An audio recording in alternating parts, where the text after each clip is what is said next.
هدانا لهذا وما كنا لنهتدي لولا أن هدانا الله لقد جاءت رسل ربنا بالحق والصلاة والسلام على رسول ثقلين محمود رب المشرقين والمغربين جد الحسن والحسن أبي القاسم محمد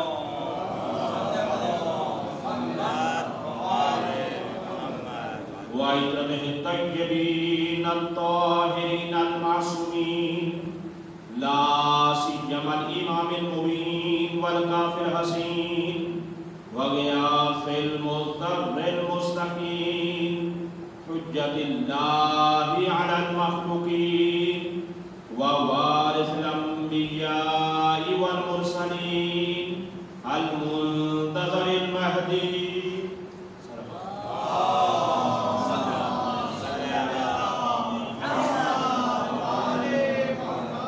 عجل الله تعالى له الفرج ولعنة الله على أعدائهم ومخالفيهم ومنكري فضائلهم ومناكبهم أجمعين أما بعد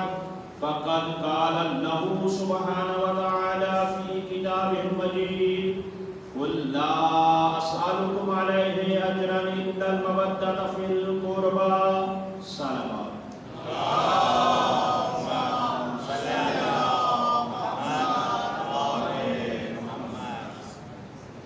خداوند متعال سے دعا گو ہوں پروردگار عالم آپ سب لوگوں کی اس عظیم ترین اور مقدس ترین عبادت کو اپنی بارگاہ میں قبول و منظور فرمائے اور ہم سب کے دلوں کے اندر نور معرفت محمد وال محمد مزید عطا فرمائے۔ الحمدللہ یہ سال بھی گزرا کہ در خدمت شما حاضر شدیم و تقاضا داریم کہ انشاءاللہ شما محبت داشته باشیم ما از شما تشکر میکنیم انشاءالله تعالی در شما در نکنه من خیلی دوست دارم اینجا بیام انشاءالله تعالی در خدمت شما هستیم همه بزرگوار ما هستن در شما در نکنه۔ اب اپنے اہل زبان کی نظر میں گفتگو کا آغاز کچھ یوں ہوا چاہتا ہے۔ سورہ شورا کی آیت نمبر 23 کی تلاوت کا شرف حاصل کیا گیا ہے۔ یہ آیت بہت ہی مشہور و معروف آیت ہے جسے کہا جاتا ہے آیت مودت۔ آیت مودت جیسا کہ آپ جانتے ہیں کہ بہت ساری صورتوں کے نام ہوتے ہیں، اسی طرح سے آیتوں کے بھی باقاعدہ نام ہیں،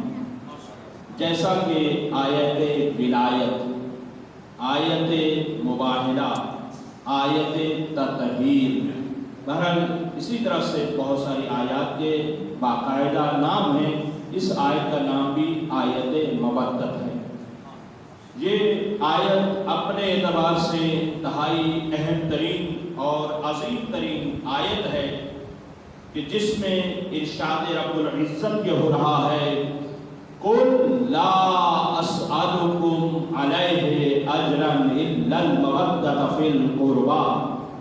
اے میرے حبیب کہہ دیجئے کہ ہم تم سے کچھ نہیں چاہتے الا المودۃ فی القربى، فقط اور فقط ایک چیز چاہتے ہیں اور وہ ہے مودت اہل بیت۔ یہ ہے اس کا ظاہری صاحب ترجمہ، اور اب ان کے لفظوں پر گفتگو ہوگی۔ جیسا کہ معلوم ہے، ظاہر ہے کہ خمسہ مجالس ہے 40 کے حوالے سے، کیونکہ جو عشرہ ہونے والا ہے اس کے پہلی مجلس ہے، اور 5 مجالس ہم آپ کی خدمت میں رہیں گے اور 5 مجالس دیگر علماء یا عالم دین تشریف لائیں گے۔ ان 5 مجالس کے اندر دل یہ چاہے گا کہ آج پہلی مجلس سے کچھ ایسی باتیں اپنی خدمت میں عرض کروں تاکہ اس چیز کا احساس یقیناً رہے گا کہ کل اور پرسوں اور اسی طرح سے خمسہ مجالس کے اندر آپ کی بھرپور شرکت رہے۔ کیونکہ اصل بات یہ ہوتی ہے کہ گفتگو تبھی مزہ آتا ہے گفتگو کرنے کا کہ جب سننے والے باذوق بامعرفت اور آپ جیسی عظیم شخصیتیں ہوں تو پھر گفتگو کا مزہ آتا ہے۔ اب یہی ہے کہ انشاءاللہ تعالی آج پہلے چند لفظوں پر گفتگو رہے گی، اور انشاءاللہ تعالی جب ہم خمسہ مجالس کی آخری مجلس میں جائیں گے تو پھر آپ کو ایک خوبصورت نتیجہ دے کر آپ کی خدمت سے الوداع ہو جائیں گے۔ اب یہ ہے کہ پہلا لفظ اگر اس پر غور کر لیا جائے، کل لفظ کل ہے، کل لا اسألکم، یعنی اے میرے حبیب ہم کچھ نہیں چاہتے، ان سے کہہ دیجئے کہ میں آپ سے کوئی سوال نہیں کروں گا۔ لیکن یہاں پر انداز اور لب و لہجہ پہچانیے گا کہ اللہ کس انداز میں یہ پیغام مودت اہل بیت کا پہنچا رہا ہے، یعنی انداز اور لب و لہجہ کچھ یوں استعمال کیا جا رہا ہے لفظ کل کے ساتھ۔ اب ماشاءاللہ آپ سبھی لوگ نمازی ہیں، نماز پڑھ کر بیٹھے ہیں، یعنی آپ سے بہتر کون اور سمجھ سکتا ہے کہ لفظ کل کی کیا اہمیت ہے۔ یعنی دوسری رکعت میں مستحب ہے کہ سورہ توحید پڑھی جائے، یعنی باقی صورتیں بھی پڑھی جا سکتی ہیں، لیکن تاکید معصومین کی یہ ہے کہ دوسری رکعت میں سورہ الحمد کے بعد سورہ توحید کو پڑھا جائے تاکہ ایمان تازہ ہوتا رہے۔ توحید پڑھنے کے بعد پھر انسان کا وہ توحید کے بارے میں عقیدہ مضبوط ہوتا ہے۔ تو بس جلدی سے آپ کو یہاں پر ایک میسیج دینا چاہوں گا، وہ یہ ہے کہ اللہ اپنی توحید جس انداز میں پہنچا رہا ہے، جس لب و لہجے میں پہنچا رہا ہے، اسی انداز میں اس آیت مودت میں بھی گفتگو فرما رہا ہے۔ سورہ توحید میں کس انداز سے ہے؟ بسم اللہ الرحمن الرحیم، قل هو اللہ احد، اے میرے حبیب کہہ دیجئے کہ اللہ احد ہے۔ اللہ اکبر، اللہ اکبر، بہت ہی عظیم۔ دیکھیے قرآن ایک انتہائی لطیف کتاب ہے اور اس کا اپنا لطف ہے، اس کے اندر بہت سارے معارف اپنے مقام پر ہے، لیکن جو فصاحت و بلاغت ہے وہ بھی قرآن کا عظیم معجزہ ہے۔ یعنی قرآن معجزہ ہے مختلف لحاظ سے۔ ایک تو معجزہ یوں ہے کہ قرآن اللہ کی کتاب ہے اور کتاب میں یہ ہے کہ غیب کی خبریں رکھتا، کیونکہ غیب کی خبریں ہیں اس کے اندر، اس وجہ سے معجزہ ہے، اور پھر اس کے اندر فصاحت و بلاغت پائی جاتی ہے۔ تو فصاحت و بلاغت کے اعتبار سے بھی قرآن معجزہ ہے۔ تو اب یہ ہے کہ بہرحال لفظ آ رہا ہے قل هو اللہ احد،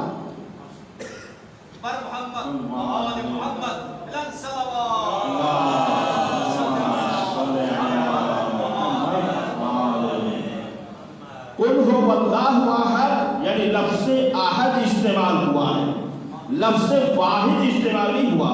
یہ نہیں کہا جا رہا قل هو اللہ، قل هو اللہ واحد، یہ نہیں کہا جا رہا کہ اللہ واحد ہے، بلکہ فصاحت و بلاغت میں ڈوبا ہوا یہ جملہ عظیم آیت ہے، کہا جا رہا ہے اللہ احد ہے۔ احد اور واحد کے اندر جو فرق بیان کیا ہے لغات والوں نے اور علماء مفسرین نے، وہ بیان کیا ہے کہ احد اور واحد میں کئی ایک فرق ہیں، ان میں سے ایک فرق یہ ہے کہ واحد وہاں پر استعمال ہوتا ہے جہاں پر اس کا کوئی ثانی ہو، یعنی جہاں پر کوئی دوسرا پایا جائے وہاں پر یہ لفظ واحد استعمال ہوتا ہے، لیکن جہاں پر کوئی دوسرا اس کے لیے نہ ہو وہاں پر واحد نہیں استعمال ہوتا بلکہ احد استعمال ہوتا ہے۔ یعنی جیسے اگر اردو میں آپ آ جائیں گے تو جیسے ہے ایک اور دو، ایک میں کیا ہے، ایک کے بعد کیا آتا ہے، دو آتا ہے، دو کے بعد پھر تین آتا ہے، تو گنتی جہاں پر شروع ہو جائے وہاں عربی میں واحد ہوتا ہے۔ جیسے واحد، اثنان، ثلاثہ، اربع، خمسہ، اسی طرح سے یہ ہے کہ آگے گفتگو بڑھتی ہے گنتی کی۔ لیکن یہاں پر یہ ہے کہ لفظ واحد نہیں ہے، لفظ آہد ہے، اور لفظ آہد کا عرض کیا ہے کہ جس کا کوئی ثانی نہ ہو، اسی لیے تو اسے سورہ توحید کہا جاتا ہے۔ یعنی اللہ اپنی توحید کو بیان کر رہا ہے، یعنی اللہ ایسا احد ہے، توجہ ہے، اللہ ایسا احد ہے کہ جس کا کوئی ثانی نہیں ہے۔ اللہ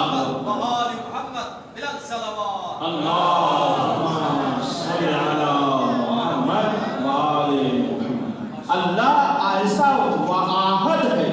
یعنی کیا ہے، اردو کے اندر ہم بولتے ہیں نا ایک اور دو، اور آپ کیا بولتے ہیں، یہ 2 سے 4 5، یعنی اس طرح سے، لیکن آپ کے لہجے میں شش بولتے ہیں، شش اور شش۔ تو خیر بہرحال اب یہاں پر یہ ہے کہ 1 اور 2 جب یہاں پر اردو میں استعمال ہوتا ہے، لیکن اسی طرح سے اردو اور فارسی میں لفظ استعمال ہوتا ہے یکتا۔ یکتا وہ ہوتا ہے کہ جس کا کوئی ثانی نہ ہو، کوئی دوسرا نہ ہو۔ تو احد کا معنی یہاں پر یہ ہو جائے گا کہ اللہ ایک نہیں ہے، توجہ ہے، اللہ ایک نہیں ہے۔ اگر ایک معنی کریں گے تو یہ واحد کا معنی ہو جائے گا، نہیں، اللہ یکتا ہے، یعنی ایسا یکتا ہے کہ کوئی دوسرا اس کا ثانی ہو ہی نہیں سکتا۔ تو یہ تو نفی جاتی کس کی کہ شریک نہیں ہو سکتا،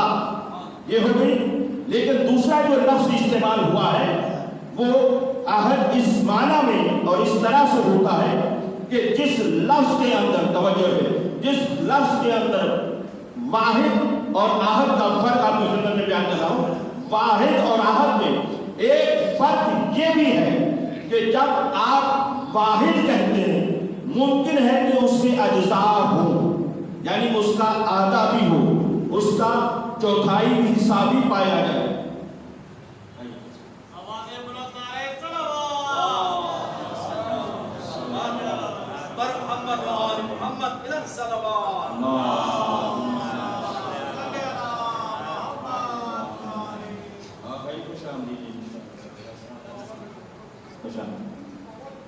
آپ حضرات کی خدمت میں آج یہ کر رہا تھا کہ واحد اور احد میں جو خاص فرق ہے، ایک تو فرق بیان کیا کہ جس کا ثانی ہوتا ہے وہ واحد کہلاتا ہے، اور جس کا ثانی نہ ہو یعنی دوسرا نہ ہو وہ احد ہوتا ہے۔ دوسری جو علماء نے اس کے معنی کی تفسیر کی ہے وہ یہ ہے کہ واحد کے اندر خصوصیت یہ ہوتی ہے کہ عام چیزوں میں آپ دیکھتے ہیں کہ تیسری چیزوں کو تقسیم کیا جا سکتا ہے،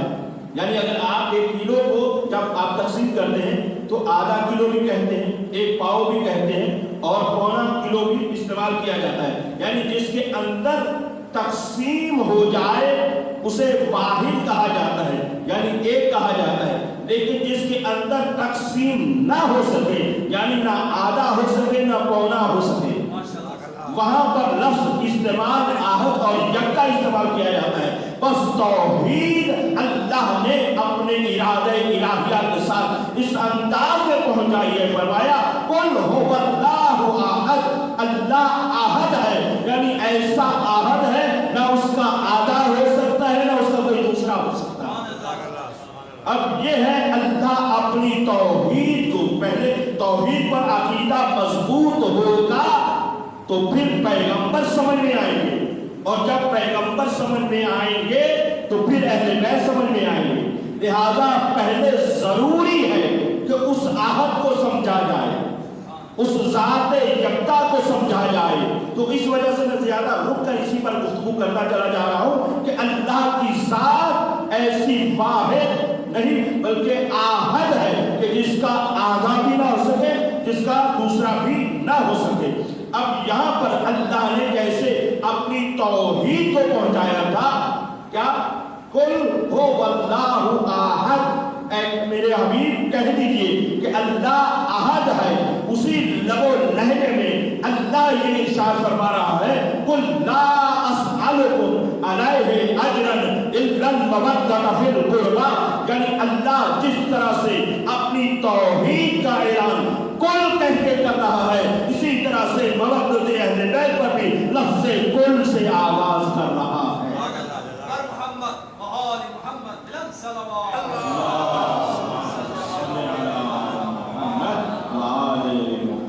واضح ہو انشاءاللہ تعالی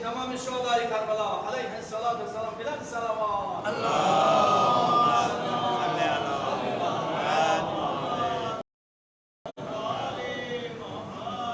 بخششكم ها قبل شان عبادات ها تاجيل ظهور امام حق الزمان بلاد الصلوات.